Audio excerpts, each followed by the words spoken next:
KF-21 있니 빼더니 초대형 계약. 한국의 KF-21 파격과 사우디 환호 폴란드 루마니아 추가 계약 하나. 한국의 KF-21 보람의 전투기의 양산이 중국을 불안하게 만들 것이라는 주장은 과장된 표현이다. KF-21 보람에는 한국이 축적한 기술적, 산업적 역량을 반영하여 설계된 뛰어난 전투기다. 비록 홍콩 언론의 보도가 KF-21 보라매와 중국의 FC-31이 유사하다고 주장하지만 이는 군사 분야의 이해가 부족한 발언이다. KF-21 보라매는 4.5세대 전투기로 세미 스텔스 성능을 보유하고 있지만 FC-31은 더 높은 스텔스 기술을 구현하고 있다. KF-21 보라매는 J-20이나 FC-31처럼 레이더에서 사라지는 능력이 없고 공중전에서 미사일 교란만 가능하다. 현재 KF-21 보라매는 사격 통제 레이더와 미사일 정보 연결 기능이 미완성 상태로 중거리 공대공 미사일만 발사 가능하다.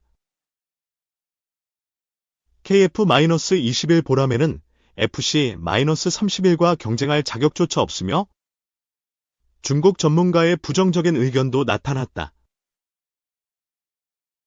양산 중인 KF-21 보라매 블락일은 장거리 공대공 미사일 운용 능력이 검증되지 않아 방사청의 양산 허가가 불가하다. 항모에 탑재되는 함재기는 지상 전투기보다 제약이 커 무장 및 연료 탑재량 조절이 필수적이다. 하나그룹의 방산 계열사가 중동 국가의 전투기 엔진 등 최첨단의 항공 분야 기술을 선보인다. 하나에어로스페이스와 하나시스템, 하나오션은 4에서 8일까지 사우디아라비아 리야드에서 열리는 월드 디펜스 쇼 2024 WDS 사우디 방산 전시회에 참가해 항공 분야의 핵심 부품을 비롯한 육해공 솔루션을 전시한다고 4일 밝혔다. 이번 전시회에서 오퍼닝 더 퓨처 오브 어드밴스드 엔전을 슬로건으로 내건 하나는 비전 2030분의 핵심 어젠다로 자주국방을 내건 사우디아라비아 등 중동 국가들과 중장기 협력을 모색한다. 전시장 중앙에는 하나에어로스페이스와 하나시스템이 생산하는 대한민국 최초 전투기 KF-21의 심장인 F-414 엔진과 전투기의 눈인 S레이다. 첨단 항전 장비와 항공기 생존 체계인 지향 성적 예선 방해 장비, DCM 등 전투기의 핵심 부품 역량을 보여준다. 하나는 최근 중동 해상 지역의 긴장이 고조되는 가운데 해양 분야의 솔루션도 제시한다. 하나오션의 3600톤급 잠수함인 장보고3, 무인잠 수정 수상정 등 해양 유무인 체계 솔루션을 제시해 중동 시장 개척에 나선다. 폴란드와 호주 수출에 성공한 지상 장비도 전시된다. 국산 엔진을 최초로 장착한 K9 자주포가 중동에 첫 공개된다.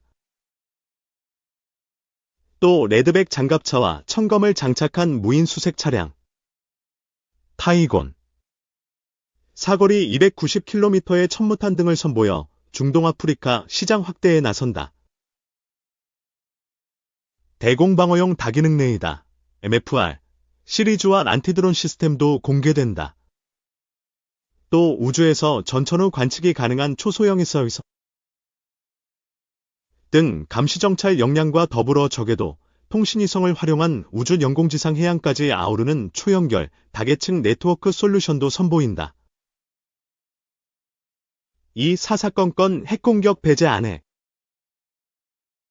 송영석, 지금부터는 연일 우리를 향해서 비난 메시지를 내고 있고 헌법에서 통일이라는 표현을 삭제할 것으로 관측되는 북한의 움직임을 살펴보겠습니다. 조한범 통일연구원 석좌연구위원 나왔습니다. 박사님 어서 오십시오. 송영석, 김정은이 한국을 공격할 의사가 없다면서도 무력 사용을 기도하면 핵 공격을 배제하지 않겠다 이렇게 위협을 했군요. 조한범, 지금 최고인민회의가 어제 오늘 열리는 것 같아요. 아마 헌법 개정, 두 국가론, 영토 규정, 통일 민족 개념 삭제. 그런데 이 와중에 김 위원장이 김정은 군사종합대학을 갔거든요. 그러니까 한쪽에서는 이국가론을 명시하는 추정입니다마는 헌법 개정이 이루어지고, 그런데 군사 행보를 했다는 얘기는 뭐냐 하면 다른 나라로 간다. 이제 완전히. 그런데 만일에 우리를 공격하면 여기는 핵으로 공격하겠다. 대응하겠다. 이런 얘기거든요. 그러니까 매우 공세적인 이 국가론인 것 같지만 사실은 보면 방어적 차원의 이국가론이다. 지금 이런 말도 했어요.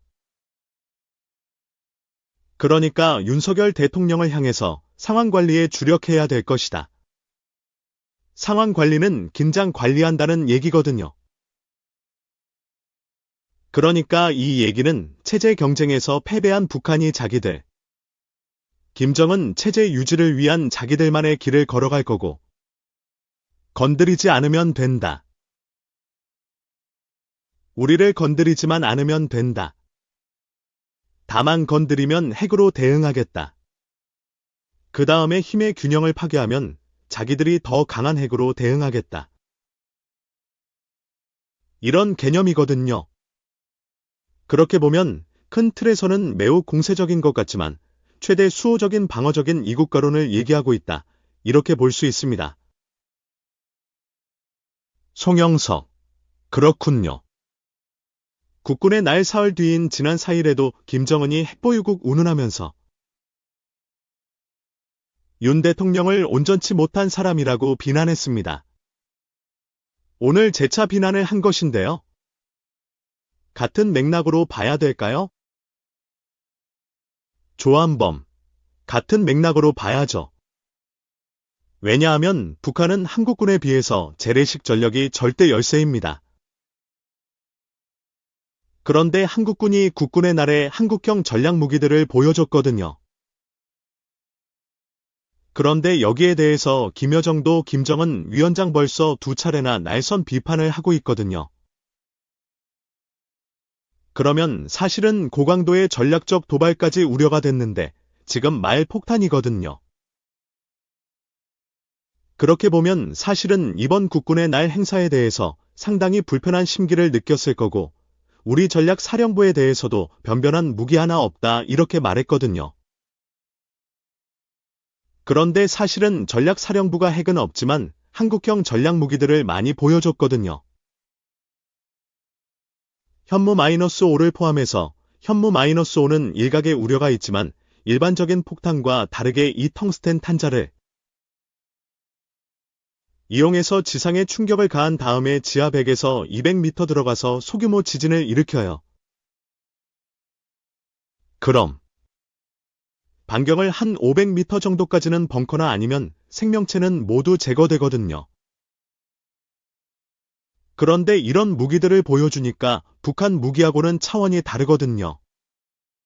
만일에 별 볼 일 없다면 대응을 안 하면 되죠. 송영석, 북한의 메시지는 좀 반대로 거꾸로 해석을 해야 되잖아요. 조한범, 거꾸로 해석해야죠. 상당히 불편한 심경을 지금 벌써 3번째거든요. 그렇게 보면 우리 한국형 전략무기들에 대해서 북한도 신경을 많이 쓰고 있다 이렇게 봐야겠죠. 송영석, 전략사령부를 비판하면서 거론한 부분이 눈에 띄더라고요.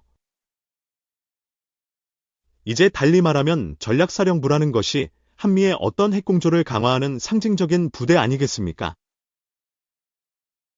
이 부분을 지금 북한이 굉장히 심상치 않게 보고 있다는 방증일까요? 조한범, 이제 NCG. 핵협의 그룹을 구성을 했으면 지금 미국의 전략사령부는 핵을 다루거든요. 그럼 우리는 핵은 없지만 이 전략사령부를 통해서 한미 간의 전략사령부 간의 협의 체계를 가동을 해야 되거든요. 그리고 이제 NCI 핵재래식 통합체계를 가동을 해야 되는데 미국의 핵무기와 우리의 재래식 전력을 통합을 하려고 그러면 전략사령부가 필요하거든요. 아주 적정한 시점에 적절한 체계가 가동이 되는 거거든요. 그런데 이제 핵무기도 없는데 왜 전략사령부를 만들었느냐라는 불편한 심기를 내보였는데 이 한국형 전략사령부고 한국형 핵재래식 통합체계를 가동하기 위해서는 필수적인 조직이라고 볼 수 있고 효율적인 조직이라고 볼 수가 있어요. 송영석. 그렇군요. 최고인민회의가 어제부터 지금 열리고 있는 것으로 추정되고 있는 것이죠. 이제 아마 내일쯤 발표가 나지 않을까 싶기도 한데요. 보통 어떻습니까? 조한범. 지금 보통 하루 하면 다음날 발표하거나 빠를 때는 그날하고 밤에 발표한 적도 있거든요. 그런데 북한도 지금 경천동 지할 지금 내용들이거든요. 북한만을 영토로 규정하고 김정은 지시에 따르면요. 올 초에 조한범. 그렇죠. 영토 조항 신설하고 민족 통일 개념도 지금 지우는 거거든요. 원래 김정은 위원장 지시를 이행을 하려면 4월이나 5월에 최고인민회의가 개최되거든요. 지금 한 5개월 지났거든요. 왜냐하면 그 사이에 아마 골머리를 앓았을 거예요. 왜냐? 통일 민족 이거는 김일성 주체 사상의 핵심이거든요. 주체 사상은 민족주의적 공산주의거든요. 그러니까 통일과 민족 개념을 지우고 북한만을 영토로 규정을 하는 건 사실상 김일성을 파묘하는 것하고 똑같아요. 왜냐하면 지금 김정은 지시 이후에 통일거리 통일 이름 지우고 그 다음에 애국가에서 삼천리금 수강산 지우고 그 다음에 대남 기구 모두 정리하고 그 다음에 조국 헌장 3대 기념탑도 부숴버리고 또 그 북한 사람들이 신성시하는 김일성의 통일에 대한 명제. 이거 통일 명제비라고 그러는데 그것도 부셨거든요. 그런데 거기에 대한 어떠한 설명도 없었어요. 조선중앙텔레비전이나 노동신문에 제가 매일 보거든요. 단 한 번도 설명도 없고 이국가론이나 통일 민족 개념을 설명하는 게 아무것도 없었어요. 폐기에 대해서는 그러니까 지금까지 아무런 설명도 없이 갑자기 헌법을 개정하는 거거든요. 오늘도 북에서 온 고위층 분들하고 좀 대화를 해봤는데 북한 사람은 누구도 그걸 받아들이지 않을 거라는 겁니다. 그러니까 지금 조용하게 지우고 있고 공식화하는 작업이 시행이 되지만 이거는 북한으로서는 경천동지할 일이거든요. 송영석. 그렇다면 두 국가론 헌법수정 최고인민회의에서 지금 하는 것으로 추정되고 그 결과가 내일 나올 수 있다. 이렇게 언론들이 관측을 하는데 공개가 안 될 수도 있습니까? 조한범. 그럴 수도 있어요. 지금 방법은 뭐냐 하면 김 위원장 말 한마디로 북한의 영토가 규정되고 민족 통일 개념이 삭제되는 게 아니거든요. 예를 들면 김정은이 정권을 이어받은 게 할아버지 김일성 때문이거든요. 소위 백두혈통이라고 조작해낸 그 백두혈통의 뿌리가 바로 민족하고 통일이거든요. 그러면 자기 정권의 정당성을 부정하는 거거든요. 그러니까 지시를 내렸지만 자기 방어적 차원에서 자기 길을 가겠다. 마이웨이를 하겠다. 그런데 이걸 정식화하고 주민들에게 공개하는 건 이게 역으로 주민들의 반발을 야기할 수 있는 거거든요. 그러니까 어쩌면 이걸 공식화하면 이게 김정은 정권의 끝의 시작일 수도 있어요. 송영석. 아니 그런데 주민들의 반발이 예상되는 것을 왜 이렇게 하려고 하는 것이죠? 조한범, 그러니까 김 위원장. 김정은 정권은 내구력이 취약해지고 지금 반동사 상문화 배격법, 평양문화보호법 모든 게 우리 쪽, 대한민국과의 영향을 차단하는 쪽으로 가고 있거든요. 그러니까 완전히 격리되면 자기 정권을 살릴 수 있다고 판단하는 거거든요. 그러니까 헌법에 명확하게 김정은 위원장의 지시를 이행하는 방법, 애매하게 규정하는 방법. 세 번째는 헌법을 수정한 다음에 공개하지 않는 방법, 이 세 가지가 있거든요. 그러니까 어느 경우든 내일 나오고 말 텐데 문제는 그렇게 하고 나서 대대적인 주민교양, 교과서. 예를 들면 북한이 6.25를 조국 해방전쟁이라고 그러거든요. 이제 그 용어도 못 쓰죠. 조국 해방이라는 말도. 만일 다른 나라가 돼버리면? 항일투쟁, 백두혈통 이런 말도 다 못 쓰거든요. 그러니까 교과서도 수정해야 되고 어마어마한 천문학적인 제2체제 수립 수준의 어떤 개정이 이루어져야 되는데 그 작업을 어떻게 감당할 거며 북한 주민들에게 아무런 설명도 없이 북한 체제의 근간이었던 민족과 통일이라 왜냐. 우리는 통일로 산다. 우리 과거에 남북관계 좋을 때 북한 간부들을 만나보면 우리한테 그랬거든요. 당신들은 돈이 많지만 우리는 통일 민족에 대한 영혼이 있다.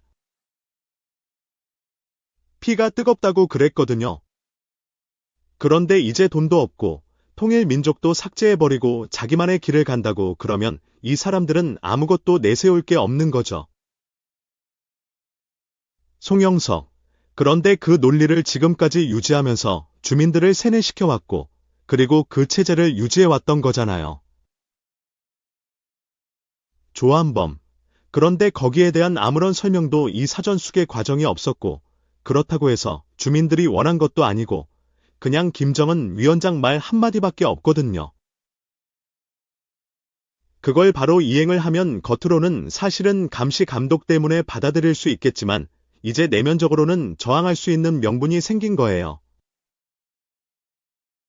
왜냐하면 김일성이 제가 보기에 권위가 100이라면 김정일은 50, 김정은은 10도 안 되거든요. 경제는 최악이고 그런데 김일성 그러니까 북한 체제의 시조인 김일성을 건드린 거거든요. 조국, 통일, 민족. 개념 그러면 여기에 대해서는 당연히 김정은에게 직접 반발은 못하지만 김일성을 건드렸으니까 반발할 명분이 생기는 거거든요. 그러니까 매우 위험한 행동을 하고 있다. 지금 오늘 보도도 됐지만 다른 사람들의 발언은 전혀 없어요. 김정은만 혼자 말하고 있습니다. 그거는 아무도 받아들일 수가 없죠. 북한에서. 송영석. 그렇군요. 자, 그런데 이런 와중에도 북한이 이틀 연속 지금 쓰레기 풍선 날리고 있습니다. 이건 어떻게 봐야 할까요? 조한범. 지금 이게 26차례거든요. 그러면 5월 28일부터 8월 11일까지 11차례거든요. 그런데 9월 11일부터 지금 벌써 15차례거든요. 지금 바람은 남해에서 북쪽으로는 잘 안 불어요. 일부 단체들이 보낸다고 그러지만 북풍이 일방적으로 부니까 북한은 바람만 불면 지금 보내고 있어요.